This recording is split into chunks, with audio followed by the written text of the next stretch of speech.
Good afternoon, everyone, and welcome to NewsNow as a podcast for this week.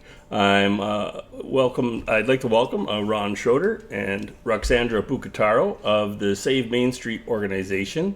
They've been involved in overseeing or watching closely some of Grimsby's planning issues for, I want to say 3 years. It's been 3 years now, yeah. And there's some a pressing matter coming up in the sense that there's an LPAT hearing on Friday of this week. But maybe Ron or Ruxandra could just give a little background on Save Main and how it got started in the first place and what the goals of the group is. Well, thanks, Mike, and thank you for the opportunity on behalf of Save Main Street and our over 300 plus supporters now. Started 3 years ago with a knock on my door. Young lady pushing a baby carriage saying, one of your neighbors has recommended you as maybe a resource. And it went from there. We started off mainly looking at the then hospital corridor secondary plan. And as those in the audience might be familiar, that was defeated with the last council, brought up again with the current council and defeated for the second time. But that didn't stop the development and the developers' persistence, shall we say, in meeting their own needs. So we started off, first of all, with a website, which still exists, SaveMainStreet.ca, progressed to lawn signs, mainly with the idea of educating the public on the issues that were facing us on Main Street East in particular. Started off, with the property at 131, is it? 133. 133 Groutnell's, popularly known as the Burgess property, and has since expanded with the Coles property. And basically we're now challenging the two major developers and their over-intensification, in our opinion, of these sites.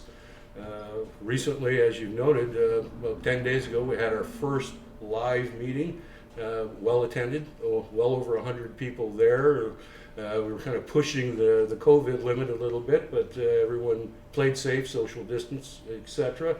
And both our Ward 2 councillors were there because this is a particular Ward 2 issue in that the sites in question that are coming up for LPAT hearing on Friday of this week, September the 3rd, thank you.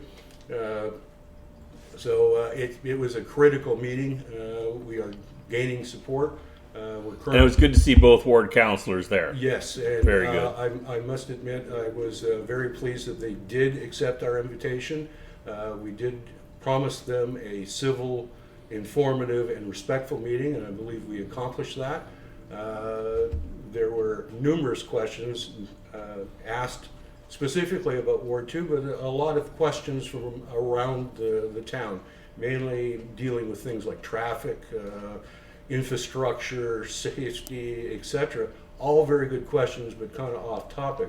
What we had told everyone that had submitted questions is that we will submit those on their behalf to Ward 2 councillors and publish their answers on our website, SaveMainStreet.ca.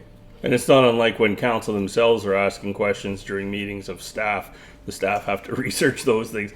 Not too many people walking around with an encyclopedia of data and information on those topics. Exactly, and that's been part of the problem, is that the current planning administration plays their cards pretty tight to the chest. And that's a problem, because there's a lack of public information availability, and more importantly, the expediency of that information is lacking. Yeah. Well, you mentioned about issues on Main. So avoiding the lawn sign issue, which you mentioned, and avoiding any administrative issues. The issues on Main, before we get to the immediate issue of the LPAT, maybe just give an overview of that. The area that we're most concerned with is designated neighborhood commercial under our official plan and also bylaws, and that pretty much restricts building heights, densities, setbacks, etc. What they're trying to do is they're trying to throw that out. had we had a secondary plan go through, that would have been moot because they'd already be built. It's interesting that this is exactly what we thought would happen when we defeated the strategic secondary plan, and we had a more or less an idea that this day would come where we'd have our day in court and face all the issues. But basically, you have a stable residential neighborhood that is currently underserved commercially. There's no gas stations out there, there's no grocery stores, et cetera, et cetera. And that neighborhood commercial area is very key to the future of that end of town. Anyone that's tried to drive through town on a Saturday to go grocery shopping knows exactly what I'm saying. The traffic already is horrendous, and they're talking between the two developments putting something in the neighborhood of over 300 new residential units in there with assorted cars, etc. So we know that it's going to add to the congestion. In the meantime, the commercial aspect of it, well, the one proposal that Lausanne has made, yes, it does have commercial, but it's less than 1% of the total area of the building. So yeah, I think it's 400 square feet or something. Something like that. Very small. It's basically a convenience store in the lobby of an apartment building. Yeah. That's not the intent of the bylaw. The bylaw is there to ensure that Servicing the area. etc. Yeah. So these developments are going to do nothing to do that. But more importantly, they're going to set an unrealistic precedent with their presence. Because once a building is built, then the argument becomes on the developer's part, well, you're right next door, why can't I build the same? And of course, I don't want to build the same because he's got 7 stories. I need 9 or I need 15. And we see the results of that out in Grimsby on the lake. That intensification was designed to keep it out of town and then got completely out of hand. And whole other kettle of issues out there. As Cadwell, Councillor Cadwell stated at our meeting, that ship has sailed. Yeah, many times over. We're making sure that this ship gets tied up at dock and remains in dry dock. But the thing about that, like, you'd hope the council would learn the lessons of Grimsby on the lake, in particular with density and with parking. Parking. Mm-hmm. You can't talk to anybody, business or residential, in Grimsby on the lake and not hear about the parking problems. Absolutely, and it's coming back to... And try and visit there. Try and go to the boardwalk or whatever. Just, no. Well, this is exactly what we're trying to avoid on Grimsby's main street. And what started off, interestingly, as more or less a NIMBY, because it was in our backyard. Ruxandra and I are in the old Mills Estates. We're neighbors there. Has expanded. You mentioned Brand Haven. That's also on Main Street East, and we've offered them our moral support and the support of our experience, etc. And they are undergoing their own LPAT challenge, or should I more correctly say Ontario Land Tribunal challenge, because here's another, whatever it is today, because that also seems to be a tactic, is that the provincial government has changed the rules as of June 6th or something like this. June 1st this year. LPAT is now OLT. Some of the rules have changed. Some of the fees have certainly increased. So they're making it more and more difficult for average people like us to make a challenge. And there's considerably less teeth to it than even when it was the old OMB format. Absolutely.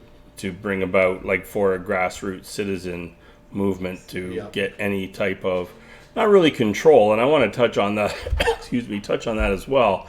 Because I know, having talked to both of you guys over many years and other people just paying attention to planning issues, that, I don't know of anybody in town that says, don't build. We want to keep it exact, the same postcard that it's been for 50 years. People recognize the need economically, development, paying for infrastructure, all the amenities that Grimsby has is development charges and things like that carry that freight. You two in particular have never said don't build, but you've got to have some level of guideline, or at least adhere on some level to, That's true, and that's something that fits the community. So we have an official plan. So our official plan is built around keeping a small town character. There is language there that says it talks about sensitive infill, about keeping in character with the neighborhood. These two developments are not that. Ron was talking about these developments being close to our neighborhoods. Well, the issue is a lot bigger than a neighborhood. So Main Street is a big street, and it's right through the heart of Grimsby. It defines, how Grimsby looks like. If we keep on putting 7 stories, 5 stories around it, on Main Street, that doesn't look like Grimsby anymore. So we have heritage features, you have natural features that need to be maintained. And doesn't mean that don't build anything, as you said. It's finding out what is suitable for that area. And that's why we have at this point a heritage conservation district study to figure out how we want to go ahead, what we want to preserve, what is important for us as a community to preserve. Yeah, and the thing about Grimsby that maybe Beamsville to some degree, although Ontario Street is a major north-south artery, to take pressure off their King Street, which is still same as Regional Road 81 or Highway 8 or Main Street or whichever you're going to call it. But Grimsby only has one major east-west thoroughfare. And, I know from switching to a DIA hat and dealing, you mentioned about traffic and, there is no option or recourse given the geography of the town. No level of government is going to buy a bunch of houses and put through another east-west corridor or a bypass. So we have what we have in an east-west sense. So when you talk about altering the view and feel of Main Street, that really is your only main artery to have any level of presentation for your community. But so then the other thing I wanted to touch on was density, because I know, and it's come up many times, at planning meetings, public meetings, open houses, all manner of planning discussions, you'll hear somebody bring up density targets and, the regional density targets. Well, I know, a year and a half ago, Grimsby hit their targets. Like, there's no worry. There's no worry of Grimsby. And I'm not, whether it's this development or any other development, whether to say it's too much or not enough isn't even the point, but that is not an argument to be had any longer because of the what's happened at Grimsby on the Lake. And, you hate to keep going back to that, but boy, if that's going to be your barometer, you're going to have you're just buying other issues. So maybe if you could just touch on that factor of, the saturation point, maybe is the best way I could describe what my understanding is of the density issue. So, there is a bit of a problem there because the province extended the time frame to 2051, and they reassigned densities to municipalities, and then we need to find ways to put 4,000 people somewhere until 2051. But it's until 2051. So it's a long time until then. We already have. Now, does that incorporate the fifth wheel, which is what, 1350 units? I want to say. I'm not aware of that. I do not think so. So that's almost half your goal going to 2050, right there in one development. Better not be. In that. I don't know. Yeah, we'll see. I have yet to hear a good definition of intensity targets and what the expectations are and how we've either failed or met them. There is another, yes. So the Auditor General right now is investigating Ontario's land use policies. There is a possibility that those targets were overly inflated. The report will come up somewhere in December or January next year. So I'm very curious to see how that will turn out, because there are a lot of issues that we have with this. Well,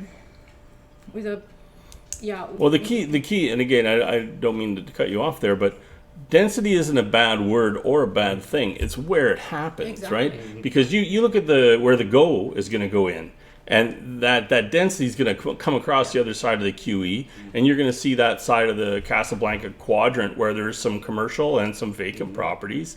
The provincial government gives carte blanche for max density all around the GO station, and there should be, right? That's your transportation hub. You want people. Convenient. If you could put 4,000 people within walking distance of a GO hub, then you don't have to take up the parking spaces to make that a useful tool for people to commute wherever they need to commute. So, there is very good use of that, but that area isn't an existing residential area. It would develop in that manner. People would know the boat that they're getting in when they buy it. They're same as Grimsby on the Lake. Like it or not, there's lots of people that made investments out there. And there's people that like the area. There's nothing not to like about it, except for, some infrastructure issues. But, it is a nice area if it just wasn't quite so dense, honestly. But it's the match. Right, it's the out of character, and that's part of the SaveMainStreet's group, is for the east end of town, where it is all established, like some of the oldest homes in the community, and you're going to plug in a max density building, right? Even at the open house that we had for the Lausanne development, nobody said, as you said, do not build. All people there said building character, and there were plenty of alternative options presented at that meeting by residents, like 2-3 stories. Density can still be achieved in those parameters. It doesn't mean that everything has to stay as is. So there is room for building, but what we build and how we build, that's decided through our official plan. Yeah. That's very important. We do have flexibility, and the province gives us flexibility where to build and how much we build, depending on context. Context is important. Time and they place. recognize that. So I'm not sure why we have this development proposed here, but I suppose Well, from to put a developer hat on, as hard as that may be for some people, like their job is to max everything out. They're the land purchase wasn't cheap. They are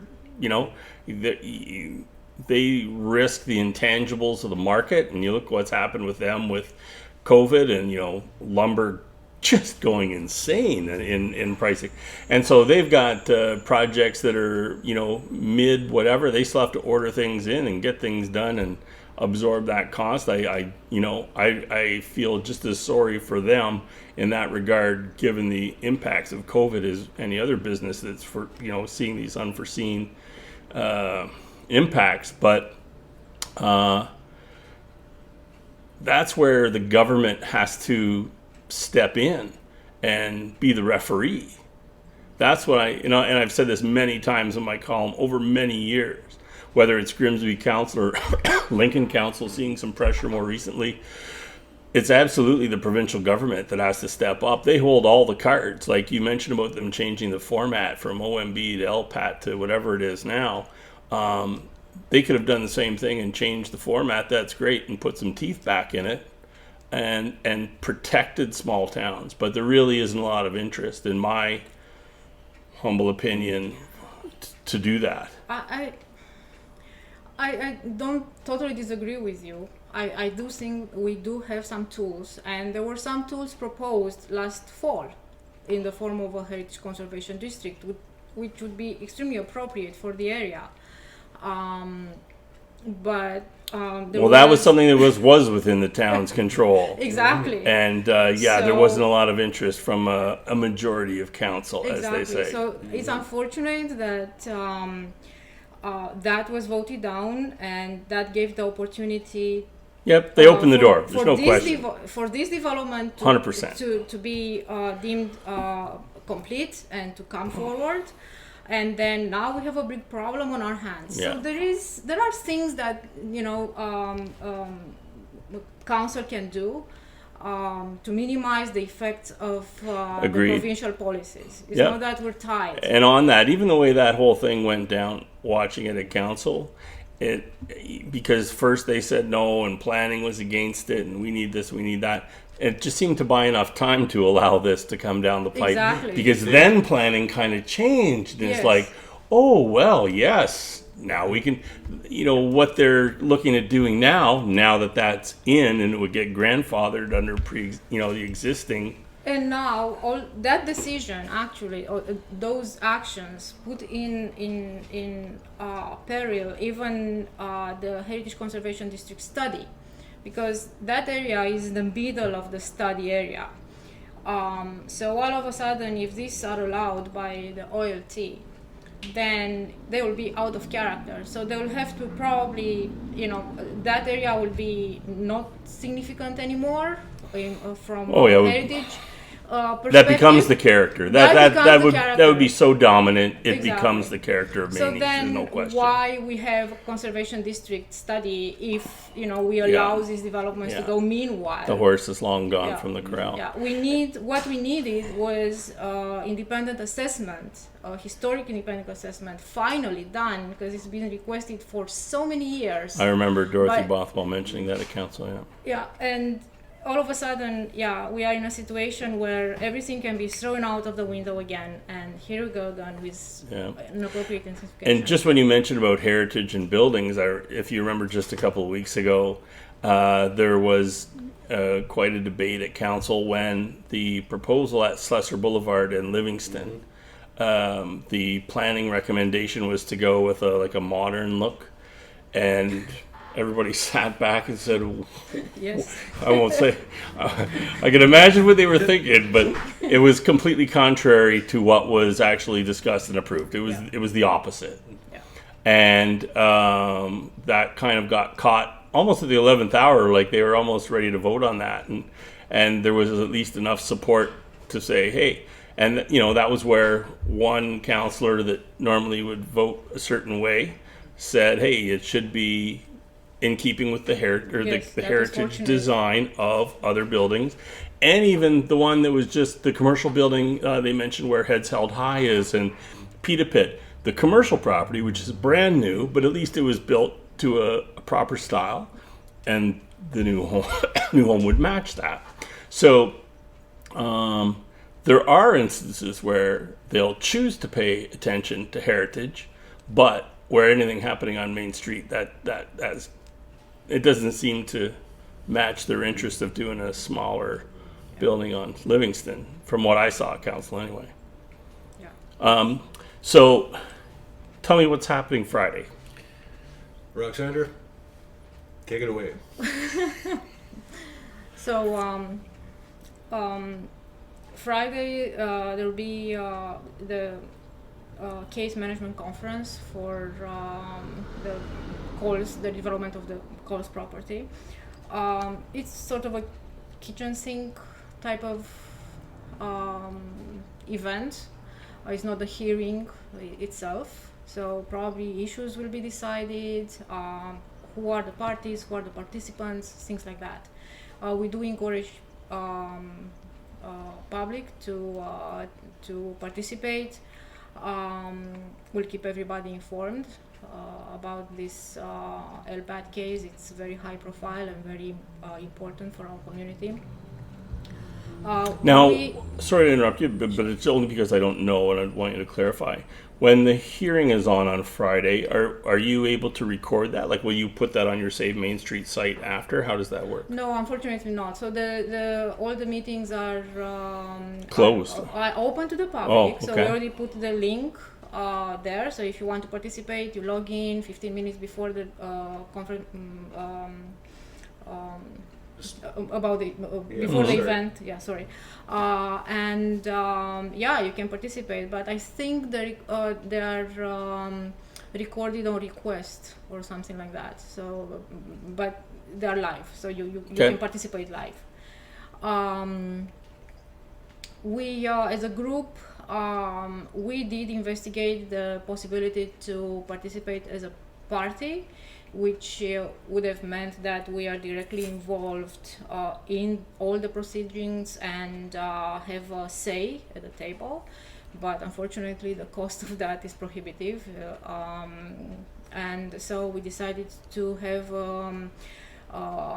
participants. So what is the cost? Just to touch on that, because you mentioned about it's a difficult process to navigate. So what is the financial challenge there if you chose to do it? It would depend upon the scope of the case, etc.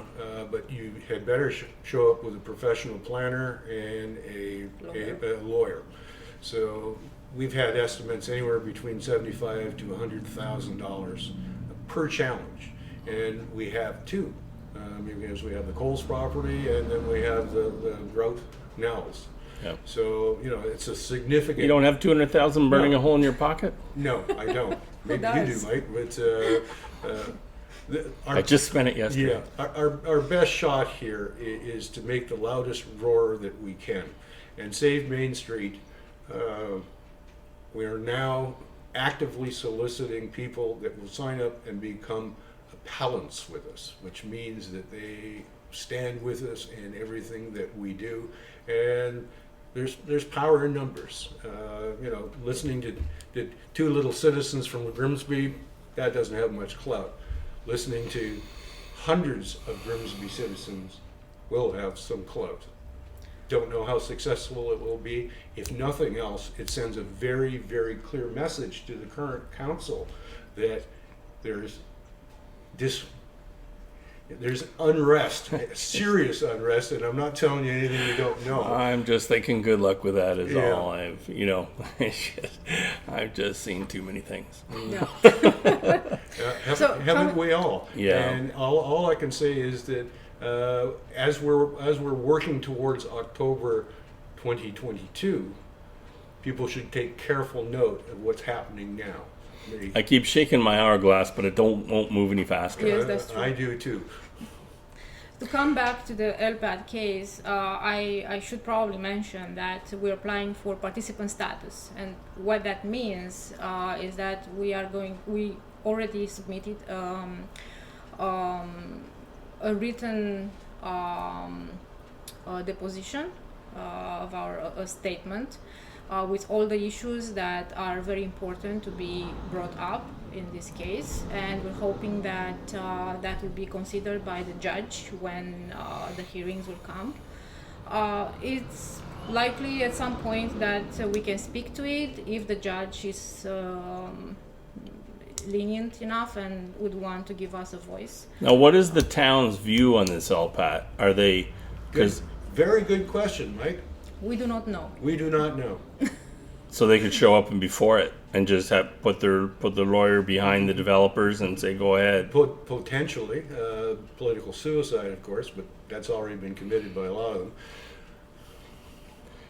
So yeah, usually usually from reports through council of a municipal stance on things before it gets to a hearing, but we have no clue. Okay, usually what happens in things like this is there's a give and take. The developer will ask for this, the town will counter with that, and there'll be some compromise in the middle. and usually it doesn't get to LPAT. Like even the same yeah. thing for Century Condos. Exactly. And I certainly don't want to speak for Gabe, but Gabe DeSantis, but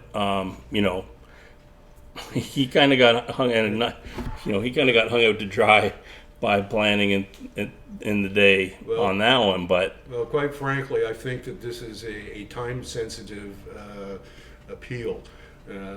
There's a Heritage Conservation District study coming in some format as part there's of other dominoes happening There's out other there. dominoes yeah, happening, yes. So for sure. they're getting in there and exploiting all the rules to their maximum advantage because they It know sets the precedent for it everything sets the else. precedent for everything else. Yeah, totally. Yeah, that is definitely what makes it different, because there's not a lot of vacant properties in downtown No, Grimsby. absolutely not. Yeah, different kettle of fish entirely. Is there any other points you wanted to touch on, or have we covered everything? I think we've pretty much gone over all the immediate problems. I think what Save Main Street is indicative of is the problems that we have throughout this town. We need to have a council that supports a planning department that is responsible to the OP and the bylaws. Yep. No one's Bring on the development, just the Yeah. right place, right time. right place, right time with the right attitude. Yeah. There are other developers in town that are taking a totally different approach and trying to reach out to the community, shall we say, with their plans, instead of dropping it like a bomb on us and making us all scramble to fight to see what we can minimize. So it's indicative of what's going on, and Save Main Street are not just interested in the east part of town. The whole town, Main Yep. Street is a cultural landscape, and we need to protect that. We need to put some teeth into our bylaws, and more importantly, we need the fortitude to stand up to these people. I agree entirely with Councillor Vardy in that I'd rather see us challenging an LPAT than paying for all of these silly disputes between councillors. Yeah, I don't even want to go down that road. But for a council to even think about saying, go ahead and do that because I don't want to risk a legal bill, that just tells you about the level of responsibility that those individuals feel to the community, because it's zero. Yes. But I don't want to drag things on too long, because you can go down all kinds of roads. Yes, you can. But so your website is SaveMainStreet.ca. Correct.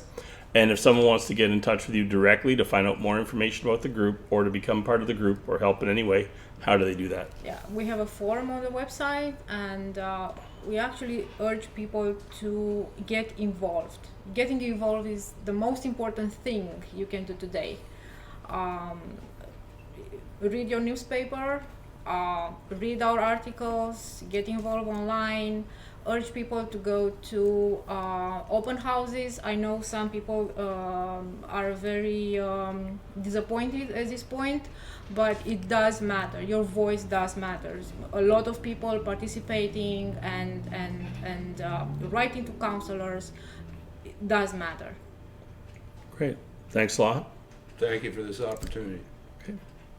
Thank you, Mike. So thanks everyone for taking in this discussion. And just an FYI, several weeks ago I reached out to Gabe DeSantis to see if he wanted to come and be a podcast guest. And we had a brief exchange, and he said he'd get back to me, and he hasn't. So he hasn't declined, but he hasn't said yes.